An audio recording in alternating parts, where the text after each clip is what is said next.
네, 반갑습니다. 저희가 사실 오늘 우리가 이제 하는 것은 지금까지 성별 정정의 가장 중요한 문제지요. 그리고 동성 결혼을 합법화할 수 있다. 방금 우리 박은희 대표님께서 취지 발언을 했었는데 그러한 물꼬를 틀 수 있는 문제입니다. 오늘 사실 우리가 이제 중요하게 다뤄야 할 문제는 법적인 문제라고 하면 세 가지 관점에서 첫 번째는 성별 정정이라는 문제, 두 번째는 성별 정정인데 특별히 이제 혼인 중에 있는 배우자의 성별을 정정하는 경우, 또 미성년자가 자녀가 있는 경우, 이렇게 이제 세 가지 정도 관점을 볼 수 있겠는데요. 마지막 문제는 이제 우리 학부모님들이 하시면 되고, 제가 첫 번째 이 성별 정정의 문제에 대해서 좀 이렇게 연역적인 것 좀 설명을 하고, 동성결혼. 중요한 건 그거죠. 성별 정정이란 게 개인의 사생활이고, 어떻게 보면 뭐 개인의 자유다 이렇게 볼 수 있지만, 이게 결혼제도하고 연결되고, 또 병역제도하고 연결되고, 또 다른 사람과의 관계가 형성됩니다. 특별히 이제 이 결혼제도라는 것은 이 공부상이라는 게 이제 호적제도를 말하는 거죠. 예전에 말하면. 지금 이제 가족관계를 만들게 되고, 미성년자 자녀가 학교에 가서 주민등록 등본을 내게 되고, 또 부모님과의 관계를 이렇게 쓰게 돼 있잖아요. 부 누구, 모 누구. 이런 관계가 되기 때문에 이런 세 가지 관점에서 단순한 개인의 자유냐, 또 국가의 또 병역 자원을 관리하고, 또 학교에서 미성년자가 자기가 성장해가면서 학교에다가 친구들 다 공개하는 거죠. 선생님들한테 부 누구, 모 누구. 이런 관계가 있는데 이걸 과연 개인의 사생활이다, 자유다, 행복추구권이다, 이런 걸로만 해결할 수 있느냐, 이런 문제가 되겠습니다. 첫 번째로 가장 이제 근본적인 문제가 성별 정정 문제지요. 사실 성별 정정 문제는 우리나라에서 성별 정정 문제가 됐던 것은 1990년대 초반부터 법적으로 문제가 됐습니다. 이것이 이제 하급심에서 이 성별 정정이라는 것은 특별히 자기가 이제 가족관계 등록부를 할 때 예전에는 많이 호적 신청이죠. 호적부 신청을 했는데 남녀로 성별 정정이 딱 정해지는 것이죠. 특별히 이제 우리가 주민등록 번호를 받게 되면 남자는 예전 같으면 1번, 지금은 이제 3번이 되고, 그래서 홀수번호를 받게 되죠. 첫 번째로가. 그리고 이제 여성은 예전에 이제 2번, 지금은 이제 4번 이렇게 받게 되는데요. 이게 이제 태어나서면서 출생이 신고를 하게 되면 성별이란 건 딱 정해진다는 것이죠. 그래서 그 성별을 정정하는 것은 이제 법원에 호적을 통해서 하게 되는데, 이것은 이제 호적 정정 신청이라고 예전에 했었어요. 지금은 가족관계 등록부 신청인데, 이것은 상대방이 없어요. 소송을 하게 되면. 그래서 정정 신청은 그냥 호적 관계 신청을, 정정 신청을 내는 거예요. 그렇기 때문에 이것은 다투는 당사자가 없기 때문에 개인이 혼자 소송을 해가지고 그냥 끝나면 또 이거 기각됐다 그래가지고 다음에 또 소송을 못하는 그런 관계도 아니에요. 이걸 우리가 이제 호적에서 비송 사건이라는, 비송, 소송과 좀 다르죠. 그래서 정정사, 호적 정정 사건은 어떤 법원이 잘해주면 그 법원을 해가지고 기각되면 또 이사해가지고 찾아가서 할 수 있는 이런 걸 말하고 우리가 이제 포럼 쇼핑이다. 이 법원에서 이 재판부, 이 법원장이 잘해주면 그 법원으로 이사 가가지고 해주고 이렇게 하는 거였어요. 이걸 호적 정정이라고 하는데, 이것을 1993년에 이 법원에서는 해주고 저 법원에서 안 해주고 이렇게 막 너무 좀 혼란스러우니까 1993년, 지금부터 벌써 30년 전이죠. 이럴 때 호적 얘기를 바꿔가지고 적어도 성전환 수술을 해야 된다. 성전환 수술을 하고 또 의사가 성전환 수술을 해가지고 다시 돌아갈 가능성이 없을 때 이렇게 이제 성별 정정을 해주자고서 아주 예외적으로 해준 게 이제 1993년에 생겼는데요. 조금 지나다 보니까 이 사람이 많이 늘어나고, 그래서 이제 10년 지나고 2003년에는 성별 전환을 하려고, 성전환을 하려고 하니까 이게 좀 다른 거예요. 여성이 남성이 될 때하고 남성이 여성이 될 때하고, 특별히 이제 우리가 남성이 여성이 된다는 걸 male to F, male to female 해갖고 MTF라고 하고요. M2F, male to female. 또 반대로 여성이 남성이 되는 건 female to male, 약간 FTM 이렇게 해요. 근데 2002년부터 이제 한번 법적인 문제가 됐던 것은 외부 성기 전환 수술을 하지 않은 사람을 성별 정정하는 문제가 등장을 합니다. 특별히 이제 문제가 됐던 것은 이제 남성이 여성으로 했을 때는 좀 쉬워요. 왜? 남성은 성기 절단을 절제하면 되잖아요. 이건 돈이 얼마 안 들어요. 근데 여성이 남성으로 했을 때는 이제 FTM이라고 하잖아요. 외부 성기를 만들어줘야 되잖아요. 돈이 좀 많이 비싸거든요. 그래서 이 수술을 하기 위해서 일본으로 가가지고 이제 성별 정상 수술합니다. 일본까지 가가지고.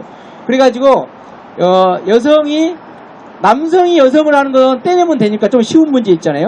이제 남성이 성기를 절제하는 것은 좀 쉬워가지고 2002년, 2003년부터 이제 남성이 여성을 할 때는 많이 좀 대안이 쉽게 됐었어요. 왜? 절제만 하면 되니까. 그래서 2003년부터 이제 남성이 여성이 되는 것 MTF는 좀 쉽게 인정이 됐습니다. 성별 정정을 해주니까. 그런데 이게 이제 계속 인권운동하고 결합해가지고 보다 보니까 야, 여성이 남성으로 바꿀 때는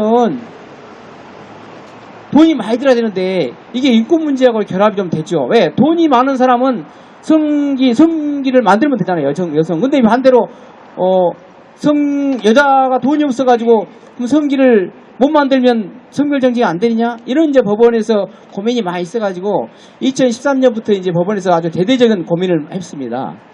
그런데 그래가지고 이제 2020년에는 또 이제 대법원 얘기가 바뀌어가지고 그렇게 이런 문제가 생겨가지고 성별 전환 수술을 하지 않아도 왜 경제적인 문제 때문에 성별 전환 수술을 못해도 성별 정정할 수 있겠다 이런 게 예규를 2020년에 이제 2월달에 개정을 했어요. 그래서 저희들이 이제 그때도 이 자리에서 우리가 시위를 하고 이 예규는 너무 이상하다.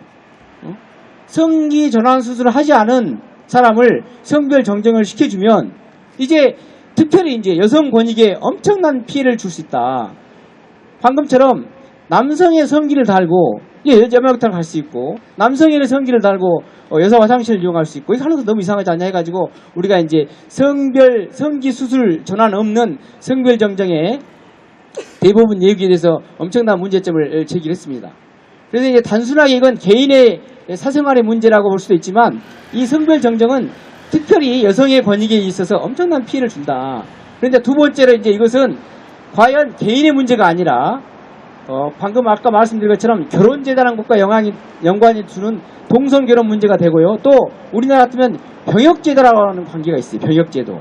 특별히 20세 미만인 경우는 군에 가는 문제가 성별 정정을 할 때 성기를 달고 있는 경우도 성별 정정을 해주게 되면 이게 이제 군대 가기 싫을 때 20살쯤 돼가지고 나 남성 성기를 달고 여성이 될 수 있다 이렇게 이제 할 수가 있게 되죠. 그래서 이렇게 되는 건데 특별히 이제 다른 법률과 다른 관계에 문제가 됐던 것은 형법에서 문제가 됐어요. 형법에서 이게 이제 1996년인데요. 우리가 여기 오신 분들도 좀 상식적으로 형법에서 문제된 건 뭐냐면 어떤 사람이 남성인데요 여성으로 성별 정정 수술을 했습니다. 수술을. 그런데 남성에서 여성으로 성별 정정 수술을 했는데 아직 주민등록을 호적을 안 바꿨어요. 이 집안은 주민등록 번호를 1번, 3번, 이거 3번, 2번, 4번으로 안 바꾼 상태인데 밤에 그 여자가 이렇게 밤거리를 지나가는데 보니까 너무 여성스럽게 생겼죠. 그러니까 남성이 이제 이게 강간을 한 거죠. 그랬는데 그 당시에 우리가 96년대 이럴 때는 형법에가 강간의 대상은 부녀를 강간해야 돼요. 부녀를. 그런데 이제 이 조사를 하다 보니까 이 사람의 주민등록 번호를 보니까 남자야, 남자. 근데 몸은 여자죠. 그러니까 이제 이 형법적으로 할 때 이게 수사기관에서 야, 이게 법으로 부녀를 강간해야 되는데 부녀는 주민등록 번호가 여자가 2번이 돼 있어야 하잖아요. 지금 같으면 4번. 그런데 이 사람의 주민등록 번호를 보니 아직 1번이라는 거죠. 그런데 성별 전환 수술을 했어요. 그러니까 이게 강간죄냐? 아니냐? 이런 문제가 엄청난 문제가 생긴 겁니다. 이게 1996년에. 그래서 대법원 전원합의체에서 야, 이거 법원 형법에는 부녀를 강간해야 되는데 남자인데 법적으로 어떻게 할 것이냐. 이런 엄청난 어려운 문제가 생겼죠. 그래서 강간죄로 처벌을 못했어요. 그 당시에. 96년에. 그래가지고 전원합의체로 있다가 이렇게 이제 2006년에 이제 다른 문제가 생긴 것은 이 혼인 중에 2006년에 혼인 중에 있는 사람이 이제 성별 정전을 하려고 전환 수술까지 했죠. 거기도. 그랬을 때 오늘 우리가 이제 문제 삼는 그 법원의 대법원 판결이 대법원이 전원합의체가 내일 있었다고 하는 게요. 그것의 전제가 되는 2006년 2006수 27이라는 사건에 그때 사건에 전제가 있었어요. 96년에. 그때 성별 정정을 좀 해줘야 되겠다 해가지고 처음으로 2006년에 이제 성별 전환 수술한 걸 성별 정정 수술을 하면 성별을 허용해주자. 그러면서 이제 지금까지는 우리가 성별이란 것을 염석체만 가지고 했었는데 2006년에 처음으로 사회적 성이라는 개념을 대법원에서 도입을 합니다. 그러면서 2006년에 이제 성별 정정을 허용을 해줘요. 다만 그때는 이제 성별 정정을 성별 전환 수술을 해주면서 한다고 하면서 96년에 있던 얘기를 딱 개정을 해가지고 2006년에 이제 딱 있던 요건을 갖추죠. 성 전환 수술을 해야 되고 혼인도 하지 말아야 되고 군대도 가리 말아야 되고 이런 것을 군대도 갔다 와야 되고 이런 20세 이상이고 하는 것을 2006년에 이제 해줍니다. 그런데 2011년의 사건은 또 이제 전화배틀 사건이 또 생겨요. 그때는 지금과처럼 이제 혼인도 했고 미성년 자녀가 있는 그런 사건인데 성별 전환 수술을 혼인 성 전환 수술 해가지고 올라온 사건이죠. 그때 이제 우리가 지금 이제 문제 삼으려고 하는 2011년 사건을 2009 수 40입니다. 이 사건에 대해서 지금 그 재판을 그 판결을 유지해달라는 소송을 유지해달라는 것을 우리가 이제 주장하려고 하는 것이에요. 그때 이제 2009년 사건을 2011년 전화비체가 적어도 성전환 수술을 해도 2006년에 성별 정정을 한다고 전화비체가 결정해줬지만 적어도 혼인 중에 미성년 자녀가 있으면 안 된다 이런 것을 2011년에 이제 확립을 해준 겁니다. 그래서 됐다가 그런데도요 2013년에 그게 막 흔들려요. 특별히 2013년부터는 이제 법원에서는 지침을 성 전환 수술도 하고 혼인 중에는 안 되고 미성년 자녀가 있으면 안 된다 이런 기준을 정했는데 한국식은 그런 걸 되게 무시를 해요. 그게 이제 2013년에 서울시보지법에서 많이 문제가 생깁니다. 근데 이것은 성전환 수술을 하지 않아도 이제 한국식에서 바꿔버려요. 2013년에 그때 이제 첫 번째 5개 바꾸고 그 다음에 하고 해가지고 한 30건 정도를 여성에서 남성을 바꿀 때 FTM 여성에서 남성을 바꿀 때 남성의 성기를 형성하지 않아도 정정을 해줘요.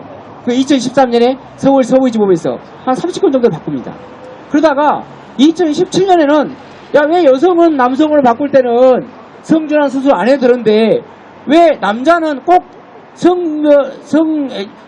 남자는 꼭 성기를 떼내야 여성이 되냐 해가지고 2017년에 영동지원에서 처음으로 남성 성기를 달고 성별 정정을 해줍니다. 그러니까 이제 남성이 성기를 달고 합법적으로 여성 목욕탕을 갈 수 있는 게 2017년에 중주 영동지원에서 처음 생기는 거거든요. 정치지원에서. 그래가지고 이제 방금 아까 우리가 말씀드렸던 2020년에 대법원 예규까지 바꾸는 이런 것이 이제 연역적으로 된 것입니다. 이런 성기 전환 수술을 하지 않는 성별 정정 문제가 있었고 지금 이제 성별 전환은 했지만 결혼을 한 상태에서 바꾸는 거.